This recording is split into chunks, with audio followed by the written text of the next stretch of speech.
Hi friends, welcome back to our channel. 5ാം ക്ലാസ്സിലെ social സയൻസിലെ 9ാമത്തെ പാഠഭാഗമായിട്ടുള്ള തുല്യതയിലേക്ക് എന്ന പാഠഭാഗമാണ് നമ്മൾ ഇന്ന് നോക്കാൻ പോകുന്നത്. അപ്പോൾ ബാക്കി എല്ലാ പാഠഭാഗങ്ങളും അതിലെ എക്സ്പ്ലനേഷനും അതുപോലെ തന്നെ ടെക്സ്റ്റ് ബുക്കിലെ ആക്ടിവിറ്റീസും ഇമ്പോർട്ടൻ്റ് ആയിട്ടുള്ള നോട്ട്സും എല്ലാം നമ്മൾ അപ്ലോഡ് ചെയ്തിട്ടുണ്ട്. അപ്പോൾ ആവശ്യമായിട്ടുള്ള കൂട്ടുകാർ തീർച്ചയായിട്ടും പോയി കാണാം. ഇനി നമുക്ക് എന്തൊക്കെയാണ് ഈ ഒരു പാഠഭാഗത്തിൽ പഠിക്കാനുള്ളത് എന്ന് നോക്കാം. 9ാമത്തെ പാഠഭാഗമാണ് തുല്യതയിലേക്ക്. ഓക്കെ, ഇവിടെ എന്താണ്, കേരള സംസ്ഥാന പൊതുവിതരണ കേന്ദ്രത്തിൻ്റെ ഒരു ചിത്രമാണ് തന്നിട്ടുള്ളത്. അവിടെ ഒരു കുട്ടിയും അപ്പൂപ്പനും തമ്മിലുള്ള ഒരു കോൺവെർസേഷൻ ഉണ്ട്. നമുക്കൊന്ന് വായിച്ചു നോക്കാം.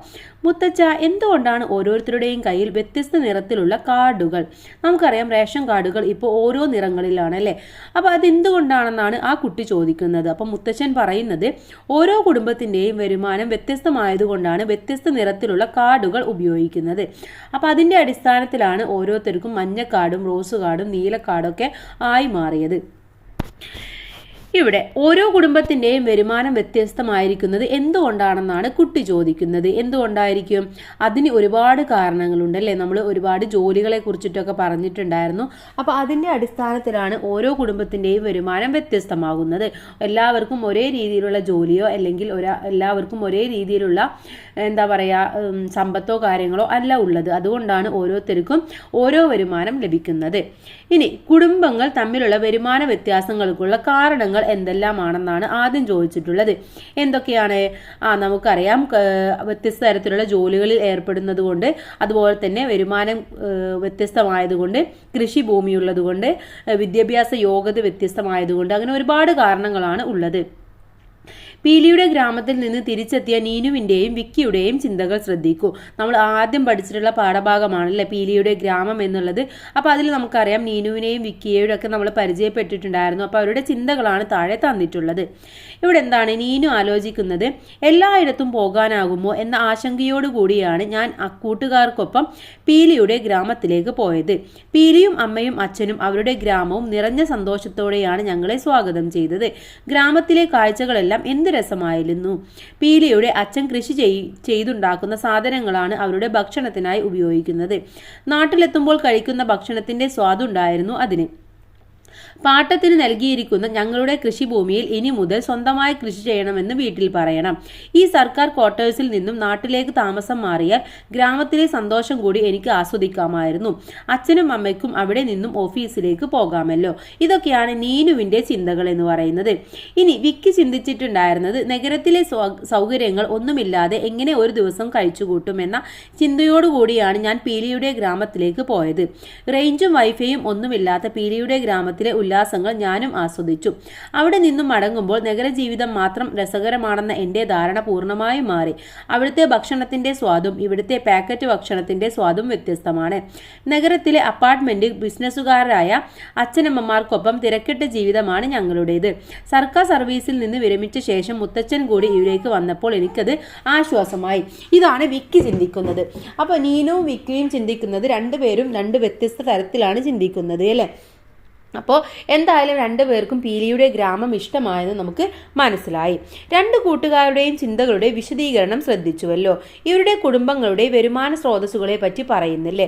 രണ്ട് കുടുംബത്തിൻ്റെയും വരുമാന സ്രോതസ്സുകൾ ഏതൊക്കെയാണെന്ന് പട്ടികപ്പെടുത്താനാണ് ആദ്യമായിട്ട് പറഞ്ഞിട്ടുള്ളത്. ഒന്ന് നീനുവിൻ്റെ കുടുംബ വരുമാന സ്രോതസ്സുകൾ ഏതൊക്കെയാണ്? ഒന്ന് പാട്ടമാണല്ലേ, ഒന്ന് പാട്ടം, അതുപോലെ തന്നെ സർക്കാർ ജോലി, ഇത് രണ്ടുമാണ് ഉള്ളത്.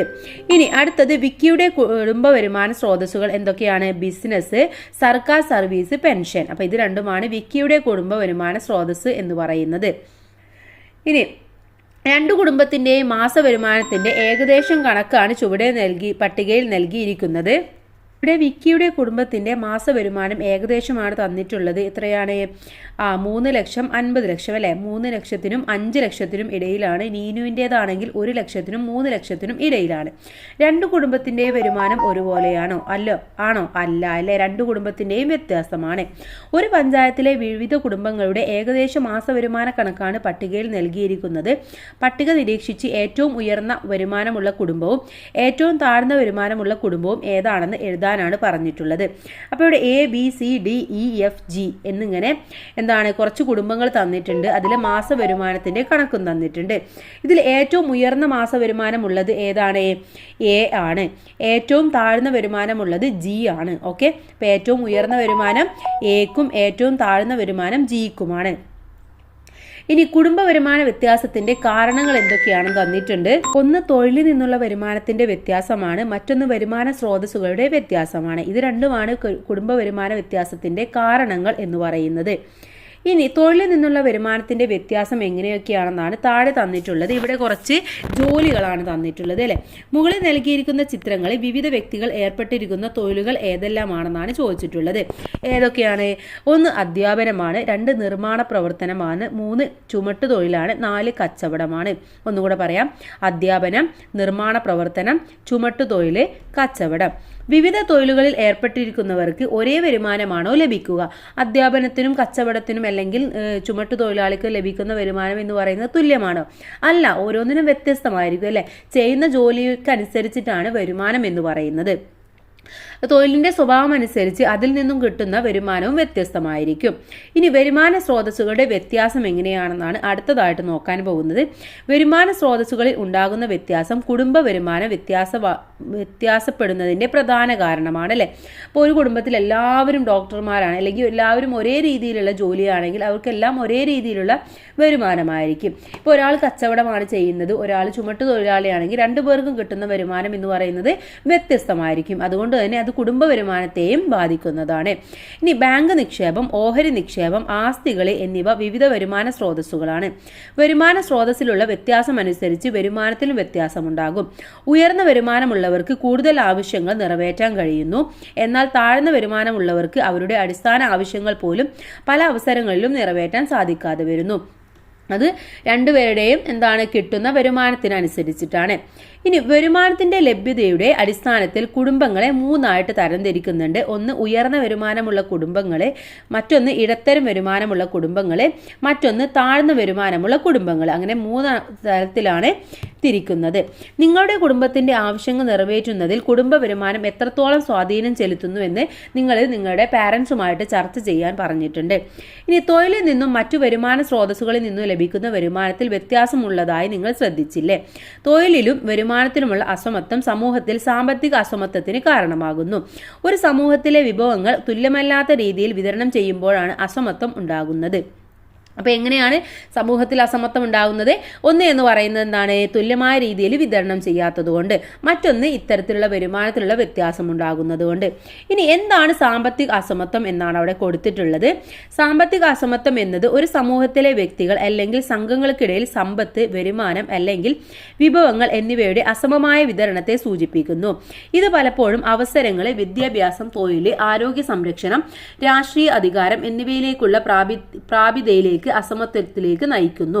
വിഭവങ്ങളുടെയും അവസരങ്ങളുടെയും കൂടുതൽ തുല്യമായ വിതരണം ലക്ഷ്യമിട്ടുള്ള വിവിധ നയങ്ങളിലൂടെയും സംരംഭങ്ങളിലൂടെയുമാണ് സാമ്പത്തിക അസമത്വം പരിഹരിക്കാൻ സർക്കാർ ശ്രമിക്കുന്നത്. അതിനുവേണ്ടി ഒരുപാട് പ്രവർത്തനങ്ങളും ഒരുപാട് കാര്യങ്ങളൊക്കെ ഇപ്പോൾ ചെയ്തുകൊണ്ടിരിക്കുന്നുണ്ട്.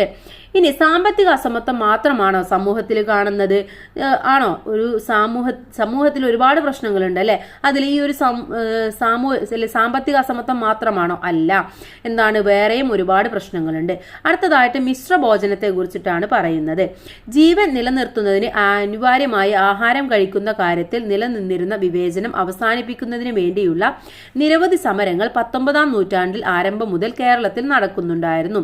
അയ്യ വൈകുണ്ഠസ്വാമികൾ സ്ഥാപിച്ച സമത്വ സമാജത്തിന്റെ നേതൃത്വത്തിൽ നടന്ന സമപതി ഭോജനം മുതൽ നിരവധി സമരങ്ങളാണ് ഇത്തരത്തിൽ നടന്നിട്ടുള്ളത്.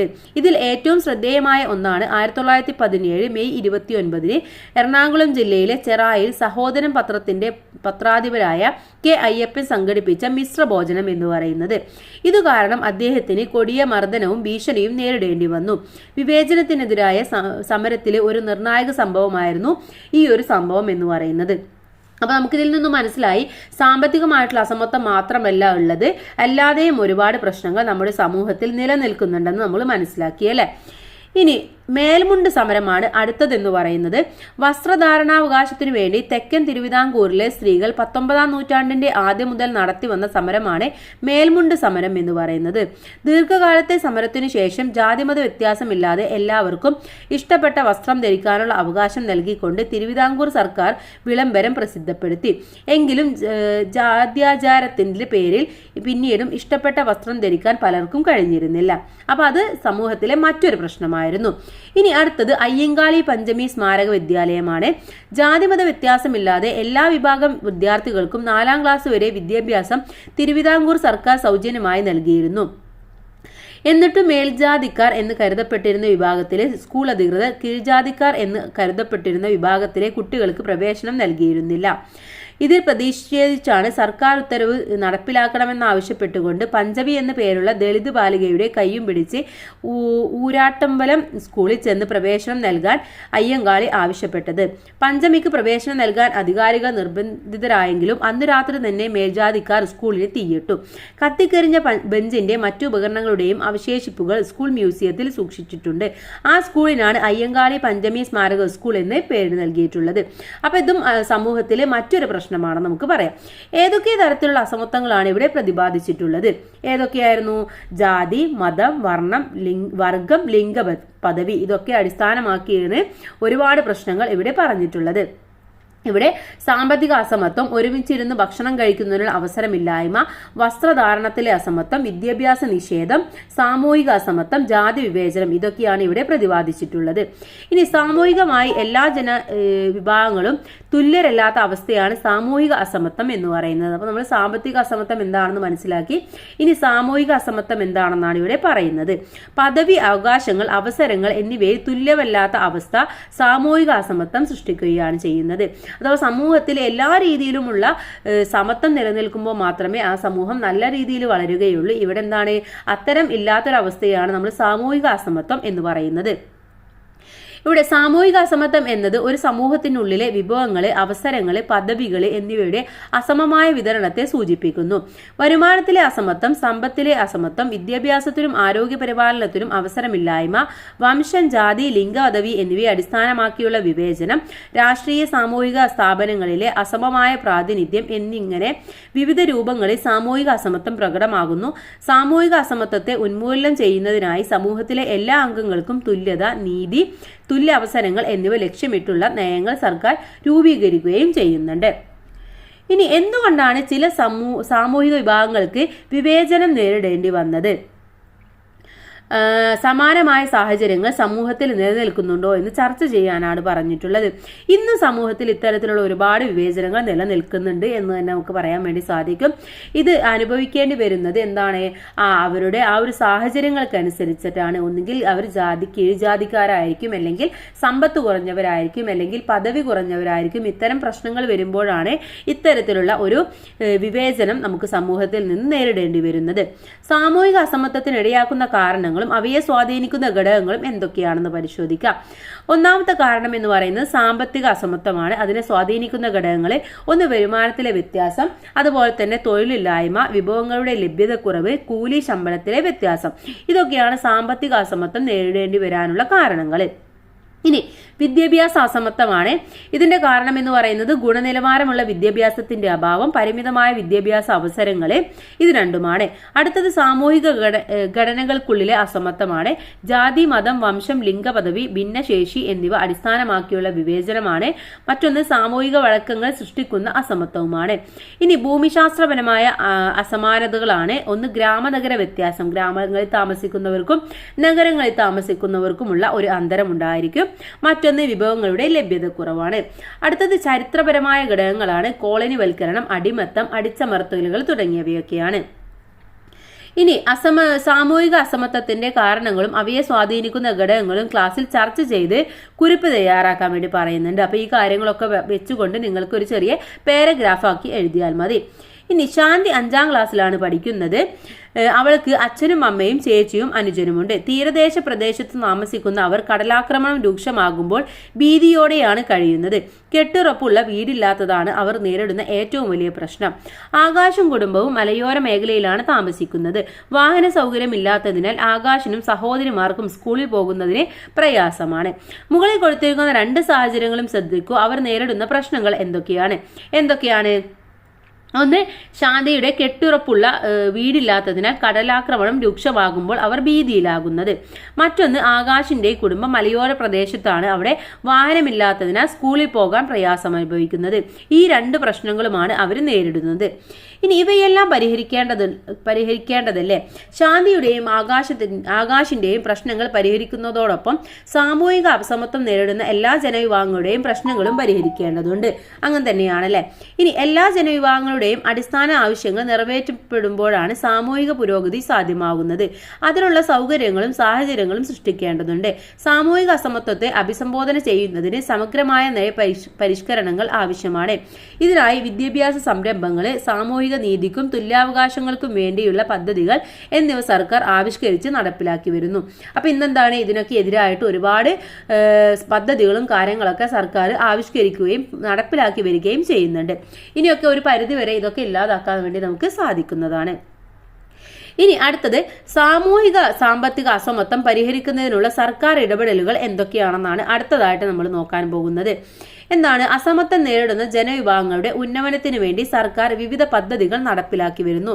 ഭക്ഷണം, പാർപ്പിടം, വിദ്യാഭ്യാസം, ആരോഗ്യ സുരക്ഷ, മറ്റ് അടിസ്ഥാന സൗകര്യങ്ങൾ എന്നിവ എല്ലാ വിഭാഗം ജനങ്ങൾക്കും ലഭ്യമാക്കുന്നതിന് വേണ്ടി കേന്ദ്ര സംസ്ഥാന സർക്കാരുകൾ വിവിധ പദ്ധതികൾ നടപ്പിലാക്കുന്നു. അവ ഏതൊക്കെയാണെന്നാണ് ഇനി അടുത്തതായിട്ട് നമ്മൾ നോക്കാൻ പോകുന്നത്.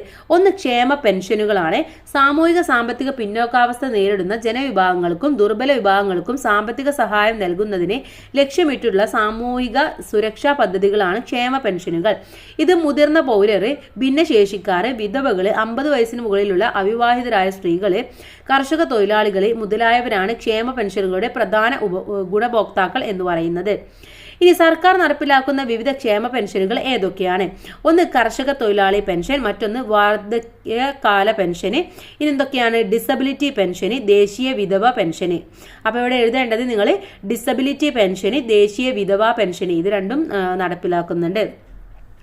ഇനി മറ്റൊന്ന് സ്കോളർഷിപ്പുകളെ കുറിച്ചിട്ടാണ്. വിദ്യാഭ്യാസ ആവശ്യത്തിന് വിദ്യാർത്ഥികൾക്ക് നിരവധി സ്കോളർഷിപ്പുകൾ ഏർപ്പെടുത്തിയിട്ടുണ്ട്. വിദ്യാർത്ഥികൾക്ക് ലഭിക്കുന്ന സ്കോളർഷിപ്പുകൾ ഏതൊക്കെയാണെന്ന് പട്ടികപ്പെടുത്താൻ ഒരുപാട് സ്കോളർഷിപ്പുകളുണ്ട്. ഇവിടെ പ്രീ മെട്രിക് സ്കോളർഷിപ്പ് പറയുന്നുണ്ട്, അതുപോലെ തന്നെ പോസ്റ്റ് മെട്രിക് സ്കോളർഷിപ്പ് ഉണ്ട്, മെറിറ്റ് സ്കോളർഷിപ്പ് ഉണ്ട്, നാഷണൽ മെറിറ്റ് മീൻസ് സ്കോളർഷിപ്പ് ഉണ്ട്, ഒരുപാട് സ്കോളർഷിപ്പ് ഉണ്ട്. അപ്പോൾ ഏതെങ്കിലും 2 എണ്ണത്തിന്റെ പേര് നിങ്ങൾ ഇവിടെ എഴുതി കൊടുക്കുക. ഇനി വിദ്യാർത്ഥികളെ വിദ്യാഭ്യാസപരമായി ഉയർത്താനും പിന്നോക്കാവസ്ഥ പരിഹരിക്കാനും അസമത്വം കുറയ്ക്കാനും സഹായിക്കുന്ന പുതിയ അവസരങ്ങളും പദ്ധതികളും കണ്ടെത്തി ക്ലാസ്സിൽ ചർച്ച ചെയ്യാനും പറയുന്നുണ്ട്. ഇനി സാമൂഹിക സാമ്പത്തിക അസമത്വം പരിഹരിക്കാൻ ഇവ കൂടാതെ മറ്റേതെല്ലാം പദ്ധതികൾ സർക്കാർ ആവിഷ്കരിച്ച് നടപ്പിലാക്കുന്നുണ്ട്? ഏതൊക്കെയാണ്? പൊതുവിതരണ കേന്ദ്രം, മാവേലി സ്റ്റോറി, നീതി സ്റ്റോറി, ഇതൊക്കെ സർക്കാർ ചെയ്യുന്ന പദ്ധതികളാണ്. ചിത്രങ്ങൾ ശ്രദ്ധിച്ചില്ലേ? ആവശ്യ സാധനങ്ങൾ വിലക്കുറവിൽ ലഭ്യമാകുന്ന സംവിധാനങ്ങളാണ് പൊതുവിതരണ കേന്ദ്രം എന്ന് പറയുന്നത്.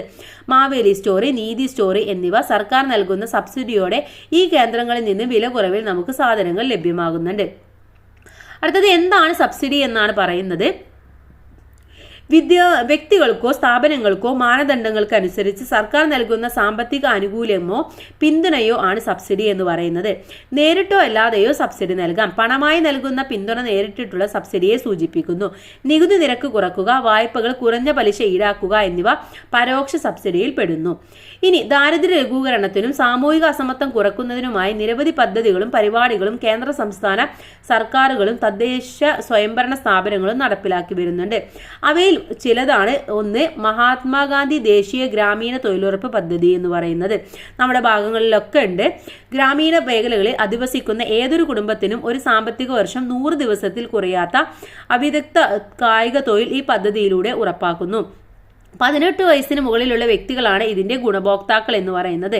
കേന്ദ്ര സംസ്ഥാന സർക്കാരുകൾ ആവിഷ്കരിച്ച് നടപ്പിലാക്കുന്ന ദാരിദ്ര്യ നിർമ്മാർജ്ജന പദ്ധതിയാണ് ഈ മഹാത്മാഗാന്ധി ദേശീയ ഗ്രാമീണ തൊഴിലുറപ്പ് പദ്ധതി എന്ന് പറയുന്നത്. അടുത്തത് ലൈഫ് മിഷൻ ആണ്. കേരളത്തിലെ എല്ലാ ഭൂരഹിത ഭവനരഹിതർക്കും ഭവനം പൂർത്തിയാക്കാത്തവർക്കും നിലവിലുള്ള പാർപ്പിടം വാസയോഗ്യമല്ലാത്തവർക്കും സുരക്ഷിതവും മാന്യവുമായ പാർപ്പിട സംവിധാനം ഒരുക്കി നൽകുക എന്നതാണ് സമ്പൂർണ്ണ പാർപ്പിട പദ്ധതി യുടെ ലക്ഷ്യം എന്ന് പറയുന്നത്. കേരള സർക്കാരുകൾ ആവിഷ്കരിച്ച് നടപ്പിലാക്കുന്ന പദ്ധതിയാണിത്. അടുത്തത് തീരമൈത്രിയാണ്. തൊഴിലാളി സമൂഹത്തിലെ കുടുംബങ്ങളിലെ വനിതകളെ സംരംഭകരാക്കി സമൂഹത്തിന്റെ മുഖ്യധാരയിൽ എത്തിക്കുന്നതിനായി ചെറുകിട തൊഴിൽ സംരംഭങ്ങളുടെ വികസന പദ്ധതി കേരള സർക്കാർ നടപ്പിലാക്കി വരുന്നു. കേരളത്തിലുടനീളം നടപ്പിലാക്കുന്ന ഈ പദ്ധതിയിലൂടെ മത്സ്യത്തൊഴിലാളി വനിതകളുടെ സാമൂഹിക സാമ്പത്തിക ശാക്തീകരണം ഉറപ്പുവരുത്തുന്നതിനും സാധിക്കുന്നു. മറ്റൊന്ന് കൈവല്യാണ്. ഭിന്നശേഷിയുള്ള ഉദ്യോഗാർത്ഥികൾക്കായി കേരള സർക്കാർ നടപ്പിലാക്കുന്ന പുനരധിവാസ പദ്ധതിയാണ്. അവസര തുല്യത, സാമൂഹിക ഉൾച്ചേർക്കൽ എന്നിവയാണ് ഈ പദ്ധതിയുടെ ലക്ഷ്യം. മറ്റൊന്ന് വിദ്യാവാഹിനിയാണ്. ഗോത്ര സമൂഹത്തിലെ വിദ്യാർത്ഥികൾക്ക് സ്കൂളിൽ പോയി വരാൻ വാഹന സൗകര്യം ഒരുക്കുന്ന പദ്ധതിയാണ് വിദ്യാവാഹിനി. കുട്ടികളുടെ യാത്രാ സൗകര്യം ഉറപ്പുവരുത്തി കൊഴിഞ്ഞുപോക്ക് തടയുക എന്ന ലക്ഷ്യത്തോടു കൂടിയാണ് ഈ പദ്ധതി നടപ്പിലാക്കുന്നത്.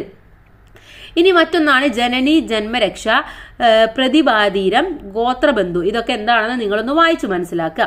ഇനി ഇത്തരത്തിലുള്ള പദ്ധതികളെ കുറിച്ച് കൂടുതൽ വിവരങ്ങൾ ശേഖരിക്കുന്നതിനായി തദ്ദേശ സ്വയംഭരണ സ്ഥാപന പ്രതിനിധികളുമായിട്ട് അഭിമുഖം നടത്താൻ വേണ്ടി നിങ്ങളുടെ അടുത്ത് പറയുന്നുണ്ട്. അപ്പോൾ അതൊക്കെ നിങ്ങളൊന്ന് ചെയ്തു നോക്കുക. ഇനി അടുത്തതായിട്ട് താഴെ നൽകിയിട്ടുള്ള പട്ടിക പൂർത്തിയാക്കാനാണ് നമ്മളുടെ അടുത്ത് പറഞ്ഞിട്ടുള്ളത്. ഇവിടെ മഹാത്മാഗാന്ധി ദേശീയ ഗ്രാമീണ തൊഴിലുറപ്പ് പദ്ധതിയാണ്. അതിന്റെ ഗുണഭോക്താക്കൾ എന്ന് പറയുന്നത് ഗ്രാമീണ മേഖലയിലെ 18 വയസ്സിന് മുകളിലുള്ളവരാണ്. അതിന്റെ സവിശേഷത എന്ന് പറയുന്നത് എന്താണെന്ന് അവിടെ എഴുതി കൊടുക്കാനാണ് നിങ്ങളുടെ അടുത്ത് പറഞ്ഞിട്ടുള്ളത്. അപ്പോൾ നമ്മൾ വായിച്ചതിൽ തന്നെയുണ്ട്. അപ്പോൾ നിങ്ങളത് നോക്കിയിട്ട് എഴുതി കൊടുക്കുക. ഇനി മറ്റൊന്ന് ലൈഫ് മിഷൻ ആണ്. ലൈഫ് മിഷന്റെ ഗുണഭോക്താക്കൾ എന്ന് പറയുന്നത് ആരൊക്കെയാണ്? ഭൂരഹിതർ, ഭവനരഹിതർ, ഇവരൊക്കെയാണ്. ഇനി വിദ്യാവാഹിനിയാണ്. ഗോത്ര സമൂഹ വിദ്യാർത്ഥികൾക്ക് വേണ്ടിയിട്ടുള്ളതാണ്. ഇനി തീരമൈത്രി എന്ന് പറയുന്നത് വനിതാ മത്സ്യത്തൊഴിലാളികൾക്ക് വേണ്ടിയിട്ടുള്ളതാണ്. കൈവല്യ എന്ന് പറയുന്നത് ഭിന്നശേഷിയുള്ള വിദ്യാർത്ഥികൾക്ക് വേണ്ടിയാണ്. ഓക്കെ. ഇനി സാമൂഹിക സാമ്പത്തിക അസമത്വം പരിഹരിക്കുന്നതിന് സർക്കാർ നടപ്പിലാക്കുന്ന വിവിധ പദ്ധതികളെക്കുറിച്ച് ബോധവൽക്കരണം നടത്തുന്നതിനുള്ള ഇത്തരത്തിലുള്ള പോസ്റ്ററും തയ്യാറാക്കാൻ വേണ്ടി പറയുന്നുണ്ട്. ഇവിടെ 2 പോസ്റ്റർ തന്നിട്ടുണ്ട്. വളരുന്ന കേരളം, വളർത്തിയവർക്ക് ആദരം, അന്നം തരുന്ന കൈകൾക്ക് സല്യൂട്ട്. ഭൂമിശാസ്ത്രപരവും ചരിത്രപരവും വിദ്യാഭ്യാസപരവും സാമ്പത്തികവുമായ ഘടകങ്ങൾ സാമൂഹിക അസമത്വത്തിന് കാരണമാകുന്നത് എങ്ങനെയാണ് നമുക്ക് മനസ്സിലാക്കി അല്ലേ. ഇത്തരം അസമത്വങ്ങൾ സാമൂഹിക പുരോഗതിക്ക് തടസ്സം സൃഷ്ടിക്കുന്നുണ്ട്. ഭരണഘടനാ പൗരർക്ക് ഉറപ്പു നൽകുന്ന തുല്യതയിലേക്ക് എല്ലാ മനുഷ്യരെയും എത്തിക്കുന്നതിനും സാമൂഹിക പുരോഗതി സാധ്യമാകുന്നതിനും കേന്ദ്ര സംസ്ഥാന സർക്കാരുകൾ വിവിധ പദ്ധതികൾ ആവിഷ്കരിച്ച് നടപ്പിലാക്കി വരുന്നു. അടിസ്ഥാന ആവശ്യങ്ങൾ നിറവേറ്റാനും സ്വതന്ത്രരായി ജീവിക്കാനുമുള്ള അവസരം എല്ലാ മനുഷ്യർക്കും ഉണ്ടാകണം. എല്ലാ മനുഷ്യരും തുല്യരാണെന്ന വസ്തുത തിരിച്ചറിഞ്ഞ് അസമത്വം നേരിടുന്ന ജനവിഭാഗങ്ങളെ ചേർത്തു നിർത്തേണ്ടതിന്റെ ആവശ്യകത ബോധ്യപ്പെട്ട് സമൂഹത്തിൽ നാം ഇടപെടേണ്ടതുണ്ട്.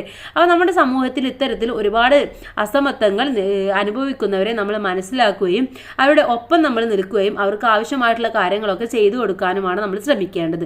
അതൊക്കെയാണ് നമ്മൾ ഈ ഒരു പാഠഭാഗത്തിലൂടെ പഠിച്ചിട്ടുള്ളത്.